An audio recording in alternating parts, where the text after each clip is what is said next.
Part 5. Two Suns. Even if you don't look up, you're not safe. I felt hollow afterwards, like my body had locked into a state of heightened tension and couldn't let go. As if I was wading through a pool of sharks, every muscle tight, knowing they were just one twitch away from tearing me in half. And then there's the fact I stood and watched someone beat their partner to death with a baseball bat. I willingly walked outside with that psychopath around. What the hell was I thinking? I told myself it was a stupid thing to do, going outside like that, but when I think back on it now, I'm not sure I even had a choice. Did I decide to step out there? Or did something decide for me? I don't know anymore. The suns were nearing the horizon, or so I guessed, as a reddish tinge began to sliver through the curtains. Social media had gone quiet. The news had stopped broadcasting, just footage of the twin suns beginning their descent. Alice hadn't moved. I hadn't spoken to her since I stepped outside. I hadn't told her how stupid I'd been. I sat down beside her and held her. She didn't react. Didn't even blink. That I was beginning to shake when I heard another scream, "Help." A woman's voice, just outside our house, "Help." The plea was long and drawn out, ragged, like someone caught in a bear trap. Her cries got louder and louder, each one more desperate than the last. "Help."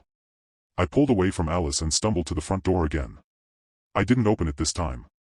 But I did peek through the window. The woman stood motionless in the street, her clothes torn as though she'd run through a chain-link fence. Cuts and abrasions covered her body. In her half-naked state, she stared straight at the suns. Her screams rose in pitch, louder, higher.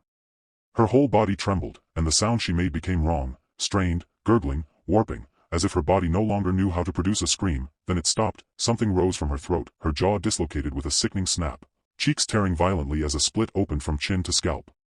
The top of her head flopped backwards, hanging loose and useless, as an arm tore out of her. No, from inside her, the arm was as long as she was tall, sinewy and blood-slicked, its red skin pulsing like something half-formed and still wet. It rose, slow and deliberate, out of her crumbling frame. I couldn't bear to look any longer. I slammed myself to the floor, pressing my body flat. I didn't want it to see me.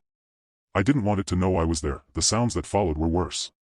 Her body tore and ripped, popped, split, gurgled, flopped, like something was turning her inside out. I don't know how much sick I had left in me, but all of it ended up down my front. And I didn't move. I couldn't move. The screech from whatever creature was outside filled the air, rising in pitch until it felt like it was splitting the world in half. Then I heard others, faint echoes, picking up the call, far across the neighborhood.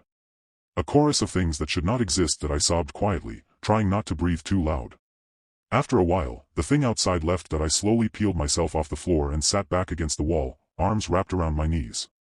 I didn't even notice Alice standing in front of me, just out of sight, until I felt her presence. That shift in the air. The subtle pressure of being watched. I looked up. She was perfectly still. She stood over me like a doll placed in the wrong room, head tilted ever so slightly back. Her eyes were locked on the